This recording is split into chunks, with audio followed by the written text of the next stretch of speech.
Hello everyone. आज हम assignment worksheet 6 करेंगे क्लास 10th की, जो कि इंग्लिश की और 27 सितंबर की है। तो यहाँ पे सबसे पहले आपको एमसीक्यू क्वेश्चंस दिए गए हैं। पहला, what was the seagull afraid of? जो सीगुल था वो किससे डरता था?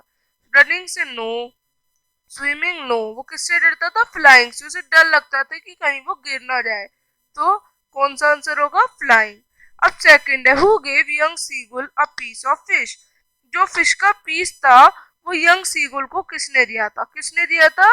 मदर सीगुल ने दिया था। तो आप कौन सा आंसर लिखेंगे? Mother seagull. सेकंड। अब third, why didn't the pilot turn the aeroplane back towards Paris? जो पायलट थे उन्होंने एरोप्लेन को दोबारा से पेरिस की तरफ मूव क्यों नहीं किया? क्योंकि he did not want to miss the English breakfast. क्योंकि वो इंग्लिश ब्रेकफास्ट को मिस नहीं करना चाहते थे। किसके साथ? अपनी फैमिली के साथ। तो उन्होंने बैक नहीं किया पेरिस की तरफ एरोप्लेन को। What was the pilot not sorry about? Pilot किसके बारे में सॉरी नहीं थे? Risking the lives of fellow passengers. तो सी ऑप्शन और आपका बी ऑप्शन दोनों सही है। Driving the plane into the storm. Which of the pilot's instrument stopped working first? किसने अपने जो इंस्ट्रूमेंट था उसने वर्क करना बंद किया? तो कंपास ने या रेडियो ने? या फिर दोनों वर्क कर रहे थे या दोनों ने एक साथ वर्क करना बंद किया? तो सी ऑप्शन, दोनों ने एक साथ वर्क करना बंद किया। अब sixth question, how did the young seagull feel when a gust of wind below his feathers lifted him up and could finally fly? तो the young seagull dived the fish you due to hunger and fell outwards and downwards into space. He thought of getting drawn, but his wings spread automatically. Finally, he landed safely on sea without any fear. तो उसे भूख लग रही थी तो उसने fish पकड़ने की सोची। तभी वो जो थी वो उड़ने लग गई। वो जो थी उसे लग रहा था वो गिर जाएगी, पर उसके पंख अपने आप स्प्रेड हो गए और फ्लाई करने लगे, जिससे वो बच गई। अब how was Mr Pumphrey responsible for Tricki's bloated appearance? Mrs Pumphrey जो थे वो रिस्पॉन्सिबल थे for Tricki's ailment because she didn't cut down its food and provided him with proper exercise.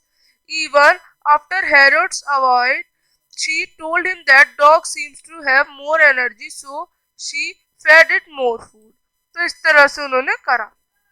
अब आगे सेवंथ क्वेश्चन में आपको 40 to 50 वर्ड्स में answer करने हैं। तो स्टार्ट करते हैं। Each adversity is an opportunity. हर एडवर्सिटी एक अपॉर्चुनिटी होती है। The author provide this right in the black aeroplane chapter. Mention any two trades. आपको कोई भी दो ट्रेड्स मेंशन करने हैं। Help him find his ways, जिससे उन्होंने वेज फाइंड किए स्टॉर्म क्लाउड से बाहर जाने के लिए। तो the stormy night incident prove that the narrator was a brave man who did not care about his life. तो पहला होगा कि जो ये स्टॉर्मी नाइट ने इससे बताया कि जो नरेटर थे वो एक बहुत ब्रेव मैन थे, जिनको अपनी लाइफ की कोई परवाह नहीं थी।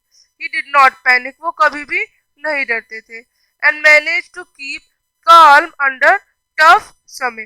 वो टफ समय में भी अपने आप को शांत रखते थे और पेशेंस था उनमें। Adversity reveal him to be a brave, patience and obedient. और इनमें कई सारी एडवर्सिटीज थी, जैसे कि ब्रेव थे, वो पेशेंस थे और ओबीडियंट थे। तो इस तरह से हम अपना आंसर फॉर्म करेंगे। तब इसका B part, his feet sank into a green sea and then his belly touched it and he sank no further. तो how did the young seagull feel after making his first flight? उसको कैसा लगा अपनी first flight बनाने के बाद? When the seagull's belly touched sea, जब seagull की वैली ने टच किया सी को, he was scared, वो बहुत डर गए। That he would sink, उसे लगा कि वो जो है वो बह जाएगा। He tried to fly but could not, उसने उड़ने की सोची पर वो नहीं उड़ पाए। He was exhausted and weak due to hunger. अब आगे, imagine that Tricki can understand the language of humans.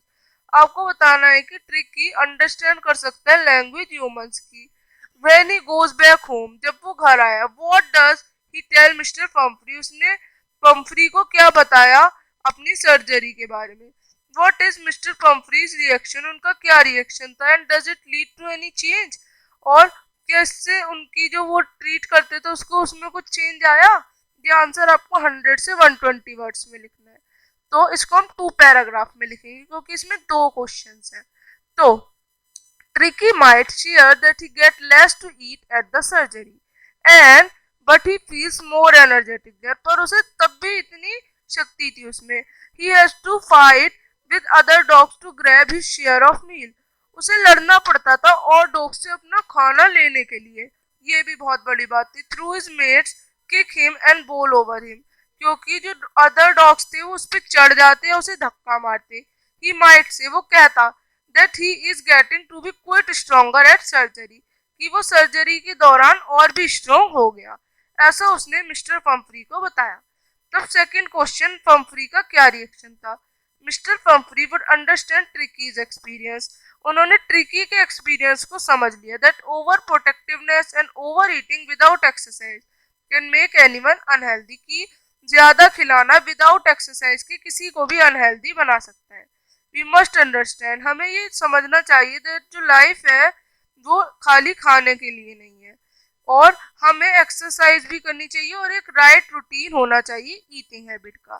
She might conclude from tricky experience, जो कि उन्हें पता चला ट्रिकी के एक्सपीरियंस से कि that richness not guarantee health and experience, की पैसा ही हेल्थ और हैप्पीनेस की गारंटी नहीं दे सकता। तो इस तरह से आप ये आंसर्स कर लेंगे। अब हम मिलेंगे नेक्स्ट वर्कशीट के साथ, तब तक के लिए बाय।